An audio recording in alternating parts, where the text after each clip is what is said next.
Touchdown, buzzer beater, do it all now. All now, top corner talking home run. Touchdown, buzzer beater, do it all now. All now, top corner like ooh. All right. Hello, everybody. It is Monday, May 5th, 2025, and this is the Monday Report. I'm your host, H. James K., and today we are going to be doing a recap of the IndyCar season so far as we head into the world-famous month of May, home of the Indianapolis 500. Let's start off with the St. Petersburg Grand Prix, which started the season off. Scott McLaughlin of Team Penske got the pole in qualifying, with Andretti Global's Colton Herta qualifying second. On the first lap, Team Penske's Will Power, McLaren Racing's Nolan Siegel, and the new rookie Louis Foster collided in turn 3. This caution bunched up the field and altered the strategy irrevocably from there on. Alex Palou, driving for Chip Ganassi Racing, controlled the field from then on, held off a late charge from Joseph Newgarden to win, and ended up winning with his teammate Scott Dixon passing Newgarden right before the end of the race to finish second. After that, there was a 3-week delay, followed by the second race of the season in the Thermal Club. Patricio O'Ward of McLaren got the pole, with teammate Christian Lundgaard qualifying second. O'Ward and Lundgaard drove away from the field, getting into a fuel-saving war with Alex Palou of Chip Ganassi Racing. Palou and Lundgaard got into a fantastic duel with 15 laps to go, ultimately seeing Palou take the lead from Lundgaard, one which he would not relinquish. Entering Long Beach, one of the most prized events on the IndyCar calendar, teammates Kyle Kirkwood and Colton Herta of Andretti Global locked out the front row with Kirkwood on the pole. For the second race in a row, the race went flag to flag without a caution. Kyle Kirkwood controlled the race and won, with rival Alex Palou finishing second. In a surprising result, McLaren's Christian Lundgaard continued his tear of great results, finishing third. For the fourth race of the season was the Children's of Alabama Grand Prix in Barber Motorsports Park in Leeds, Alabama, which is just outside of Birmingham. Entering Barber, Alex Palou had the points lead and was coming off of another impressive result, finishing second at Long Beach as previously discussed.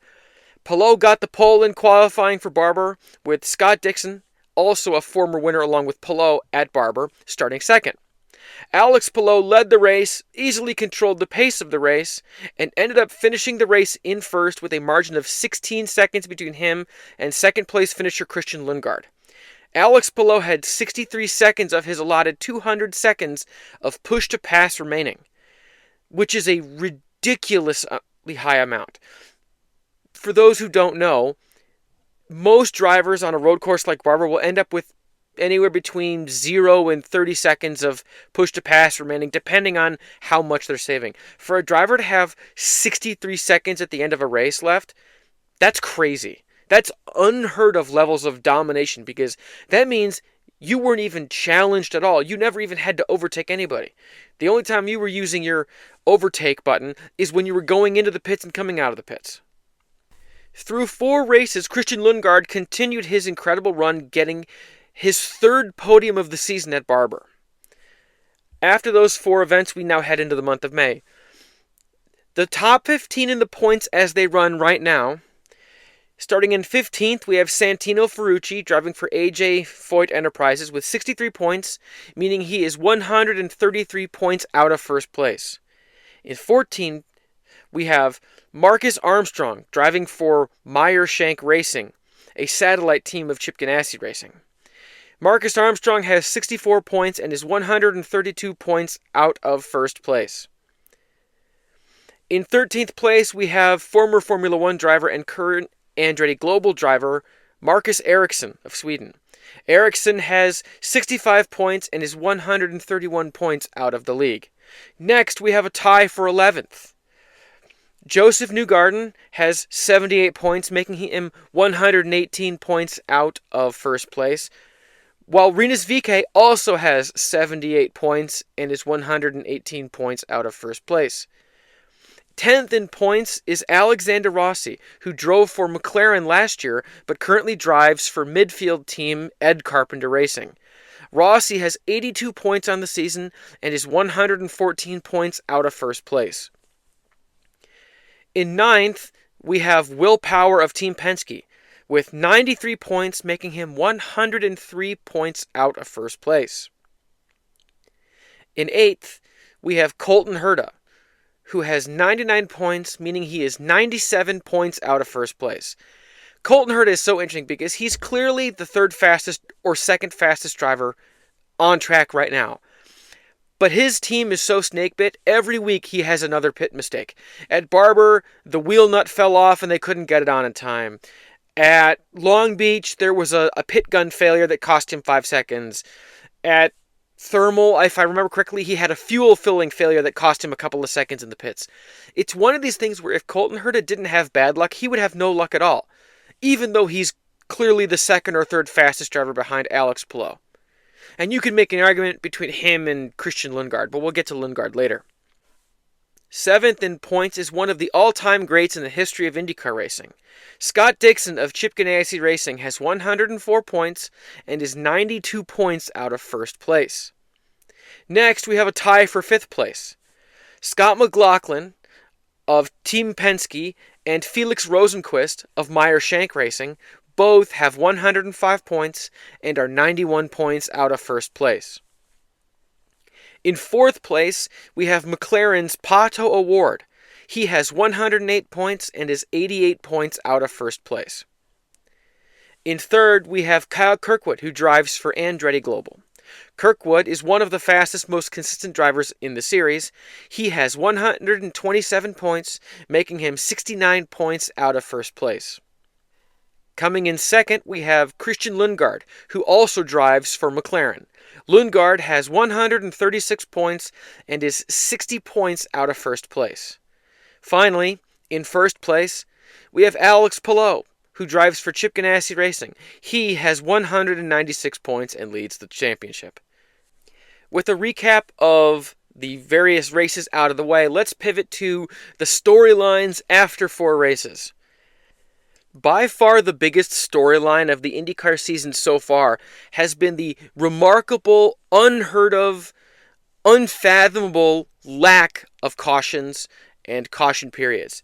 Through 4 races, there have been 339 consecutive laps of green flag racing, meaning the only lap of yellow out of 340 possible laps was the very first lap of the entire season when there was a crash in turn 3.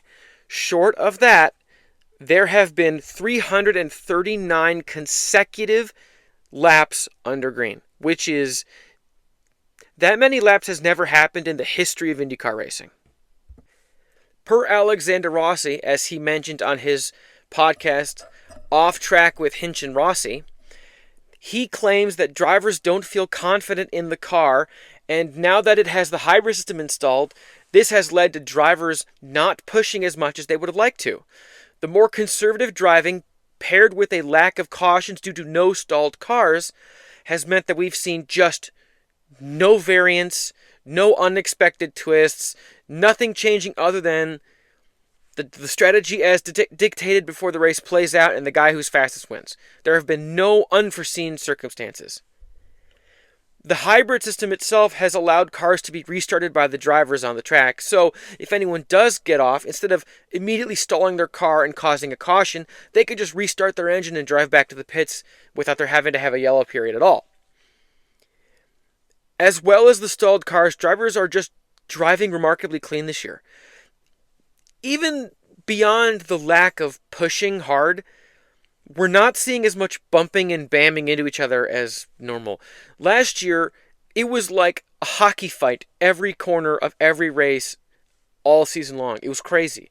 Elbows were out everywhere. This year, everyone is remarkably civil. My personal feeling is that this boils down to a fact that drivers just can't pass each other anymore. Passing in IndyCar is way, way, way, way, way down. To tell you how bad it is, Formula 1 is more interesting than IndyCar this year, which I haven't been able to say ever in my entire life. That's how bad it is. These days, I almost look forward to watching Formula 1 more because I'll anticipate more intrigue and more on-track passing than half of the IndyCar races we've seen this year. It's been absolutely remarkable to watch.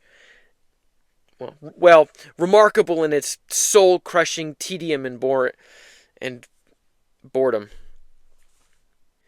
Another aspect of the lack of on-track action is the fact that we have not seen many, if any, battles for the lead of the race happening on track.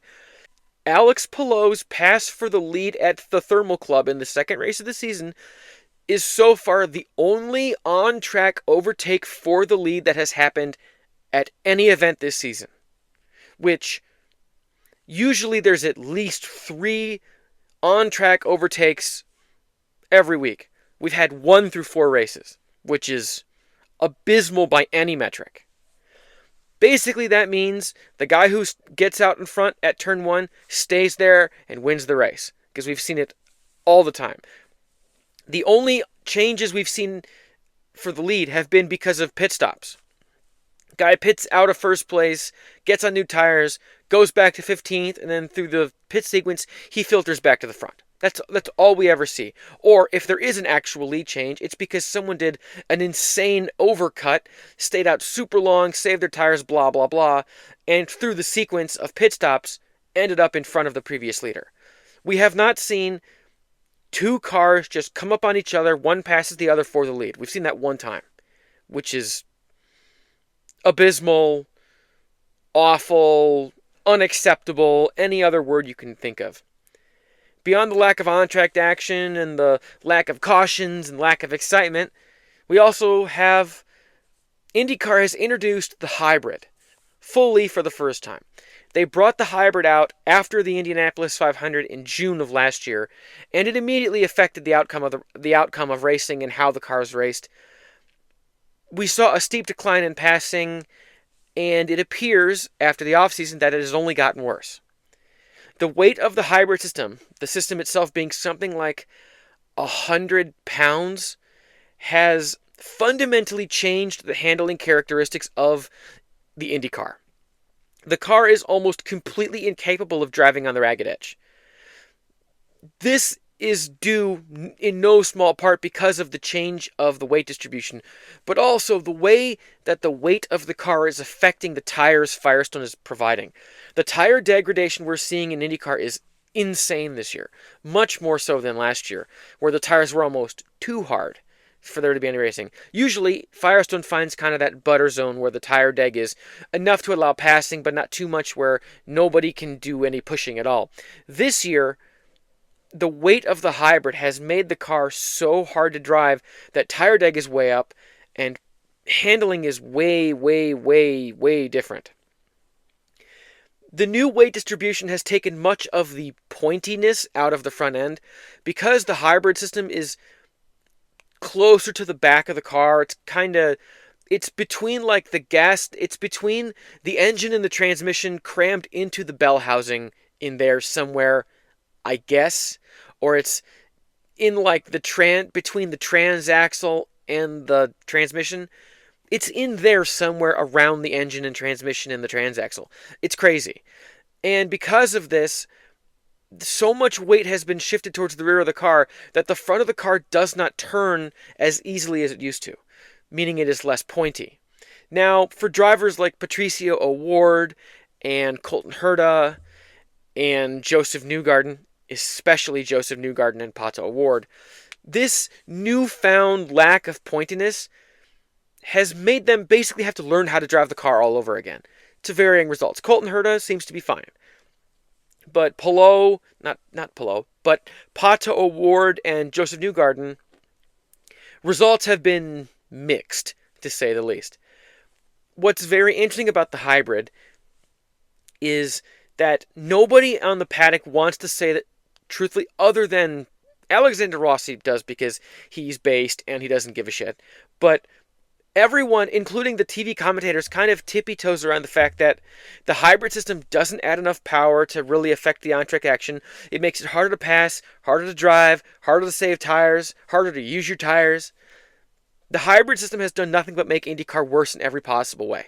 It's more expensive, forcing teams to buy really expensive hybrid equipment.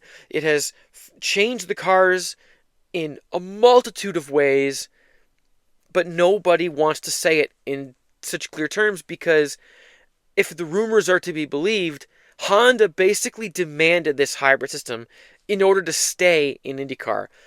And this is on top of the fact that we know that Porsche was demanding the hybrid system if they were even going to consider joining IndyCar. But IndyCar said no, so Porsche balked, walked away, and joined Formula One. And now IndyCar changed their mind shortly after that, announced that they were going to a hybrid formula, but that didn't regain Porsche's interest in Formula One. Interest in IndyCar. So they did it to appease Porsche, but Porsche didn't come into IndyCar. And now Honda, who is waffling on their support of IndyCar, is demanding the hybrid because otherwise it's not relevant to them, and they're starting up a new Formula One program and they could dedicate their resources otherwise to other places. It's a mess. So now the series is basically forced to use this hybrid system that nobody likes, that doesn't work, that doesn't generate enough power for long enough to justify its own existence. Because the Formula One hybrid gives off like 150 horsepower, and the hybrid system used in a lot of the prototype sports car endurance racing kind of thing can have up to 250 horsepower. But the IndyCar hybrid, which is a totally different kind of hybrid compared to everyone else in motorsports, only gives you 50 horsepower. And at the time when the hybrid was introduced, there had been rumors that the new IndyCar engine was going to have 800 horsepower. Well, instead of going to a slightly larger V6 engine to get up to 800 horsepower, they decided to use the same old tired engine they've been using since 2012 and just cram this hybrid into the car. And at the time, they were marketing it to fans who were understandably upset at this decision that, well, you're still going to get your 800 horsepower because with the push-to-pass button and the hybrid's boost, you'll get 800 horsepower. But the problem is, nobody ever uses the push-to-pass and the hybrid together because the car's tires can't handle it, and it's not efficient, and the torque is really crazy, and it's hard on the cars. So while they claimed that we would get 800 horsepower and it'd be a little more like the kart engines, none of that came to pass. And instead we have this heavy 100-pound monkey on the back of every car that doesn't do anything that the already established push-to-pass system didn't already do. I mean, if you need a 50 horsepower boost, you just hit the push-to-pass button and you get it for 10 seconds for a maximum up to between 200 and 300 seconds depending on where you are. That's it. That's all you had to do. But now we have that and extra levels of complexity because you have to harvest energy. So there are times when drivers would otherwise push that then now they're sandbagging in order to generate the energy needed to then use the hybrid system again. It's a giant mess. And so far, at least from a fan perspective, it has been an abject failure. Sentiment online everywhere about the hybrid and about IndyCar is that the hybrid was a waste of money, a waste of time, and has ruined the best motorsport in the world. And I would agree with that. The hybrid system has brought nothing to IndyCar and has ruined everything. At this point, I enjoy Formula One more than IndyCar because at least things happen in Formula One. And that's crazy because last year, Formula One was boring as shit. At least in the beginning it was. So moving on from my rant about the IndyCar hybrid, we also have to talk about other negativity. So, on top of the talk about how there was going to be new engines, which never happened, there has been long been talks about, well, there's going to be a new IndyCar. And this new IndyCar has been rumored.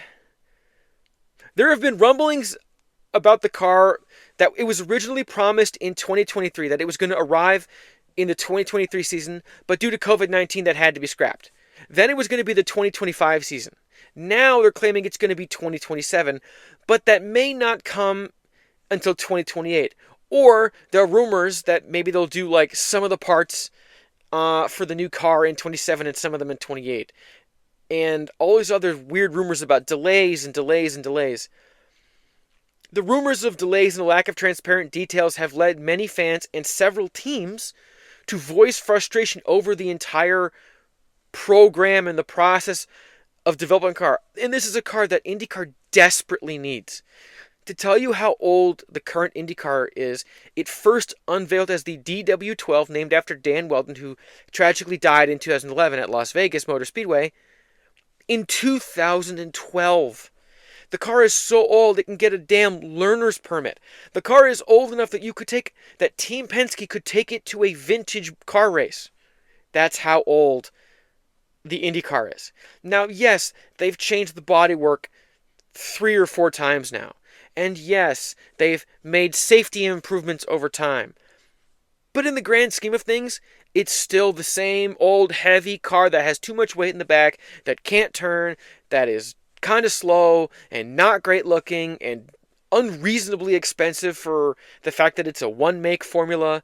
And it's been the same old thing. And now, over the last 15 or whatever years, they keep cramming, or 13 or whatever it is, they keep cramming new bits onto the car so that the car, which was originally 1,550 pounds, is now something like 1,700 pounds.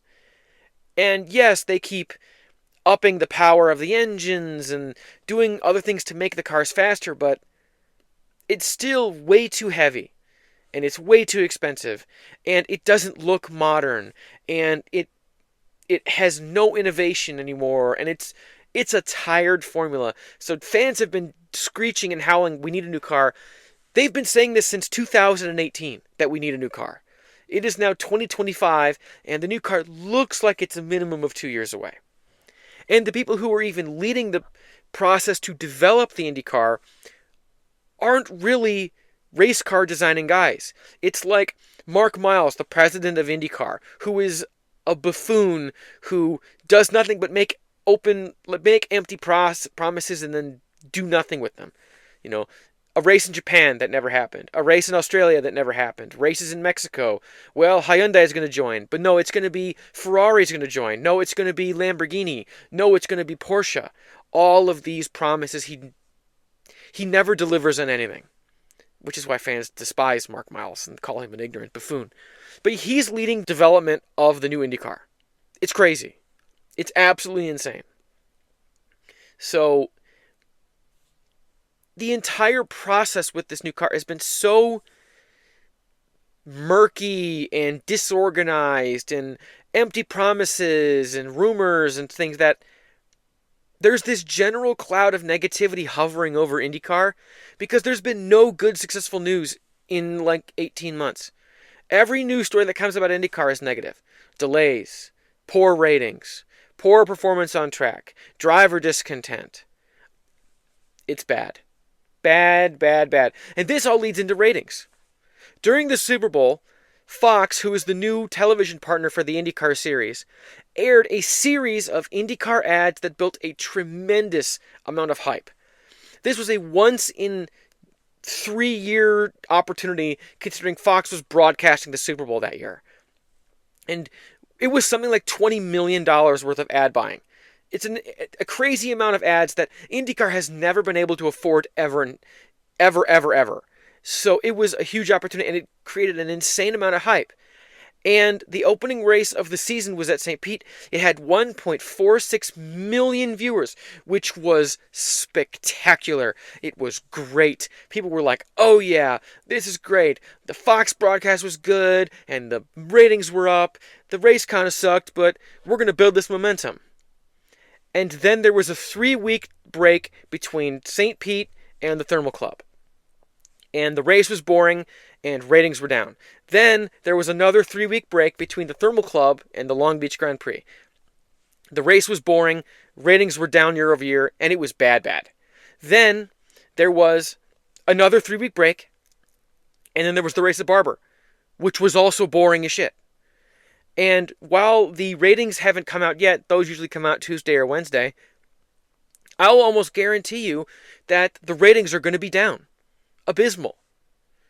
Hell, I wouldn't be surprised if the United Football League has better ratings than IndyCar this week, which is crazy because no one watches the UFL. I watch it sometimes, but I'm a sicko. I hate myself like that. Either way, ratings are way down. And IndyCar, because of their scheduling, has these massive, giant 3-week breaks between their first 4 races. And it has squandered all hype and all momentum, and nobody's talking about IndyCar, and there's no hype and no attention. IndyCar constantly claims that they're trying to grow, but they never grow. They never take any risks. There's been talk for years about how IndyCar is going to do a race in Mexico because Mexican driver Pato O'Ward is the most popular driver in the entire series. He has his own merch trucks at the races. He brought 600 people to the last Texas race in 2024. He's insanely popular. And yet they can't get a race in Mexico, and they can't get a race in Australia or any other international race, and they can't get any new races to shorten the time between races in the early part of the calendar. So what happens is they build up all this hype during the off season, have a great race at St. Pete, and then lose all their hype before going to the Indianapolis 500, and just hope that they can claw that hype back at Indianapolis for the Indy 500, and then hope that the almost every week pace of the IndyCar schedule from June until the end of August is enough to sustain the hype and the momentum going into the insanely, unbelievably long 6-month-long offseason. It's an absolute joke. And it all boils down to the fact that IndyCar doesn't want to take risks. To them, growth is just sustainability. Just stability, don't rock the boat, don't take any risks, don't do anything too bold, don't spend too much money. Instead of taking a radical risk on the car or getting a new engine, we're just going to play it safe and keep things the way they are, because at least we're not losing ratings and we're not losing money, and it's just things are okay. We're still floating. Formula One doesn't do that. NASCAR doesn't do that. The World Endurance Championship, IMSA, Rally, none of them do that. Hell, fucking Monster Jam doesn't even do that. And Monster Jam isn't even a real sport. It's one of these things where IndyCar is so afraid to do anything wrong that they just don't do anything right. Because if you don't try, then you can't hurt yourself. Which is an insanely caustic and ill-conceived notion. Even though that's the unspoken kind of rule of how IndyCar handles business. So, moving on to the month of May, we start the month of May with the Indy Grand Prix, known as the Sancio Grand Prix, which is a race taking place on the infield road course at the Indianapolis Motor Speedway. This race always happens on like Mother's Day weekend, and it always kind of kicks off the month of May because it's too expensive for them to do the full month of practice like they used to. So now they just do a week of practice for the 500 and have this race to kind of justify keeping the teams in Indianapolis for all of May. So in a shock to nobody, Alex Palou started last year's race on the pole with Christian Lundgaard in second. Wow, where have I heard that story before? Alex Palou and Team Penske's Will Power each led 39 laps, with Lundgaard also leading 35 of his own. Palou finished in first, with Will Power following him in second, followed by Christian Lundgaard. That was last year's race. Coming into this year's Sancio Grand Prix at the Indy Road Course, I'm going to make some predictions. First of all, I'm predicting the race is going to go flag to flag with no cautions, because it's what has happened every week this year. I'm also going to be predicting that Alex Palou is going to either get the pole or start in second place. Either way, he's going to start in the first row. And I'm also predicting that he's going to win the race, because as boring and safe as those predictions are, that's likely what's going to happen, because that's what always happens at the Indy Grand Prix. It's always the guys in front stay in front and win the race. And this year especially, Alex Palou can't seem to do anything wrong. I don't know if he sold his soul to the devil or made a pact with some Hindu god that I've never heard of. Whatever it is, his team doesn't make mistakes. Their strategy is always the right one, and he's always the fastest man on the track. It's disgusting. He's like Thanos with all of the damn Infinity Stones. I am inevitable. It's crazy. So he's going to win, he's going to get the pole, and the misery is going to continue, and hopefully his car gets struck by lightning on the grid before the Indy 500, or there's a sinkhole in his garage, or something that prevents him from winning the Indy 500, because I'm so tired of seeing Alex Palou win the Indianapolis 500. If you can't tell, 2 months worth of frustration at watching the same guy dominate the series is kind of boiling up to the surface right now. Because I loathe the fact that the same guy dominates every single IndyCar race in some form or fashion. It's been awful. So, before I completely lose my voice, I'm going to end this episode off there.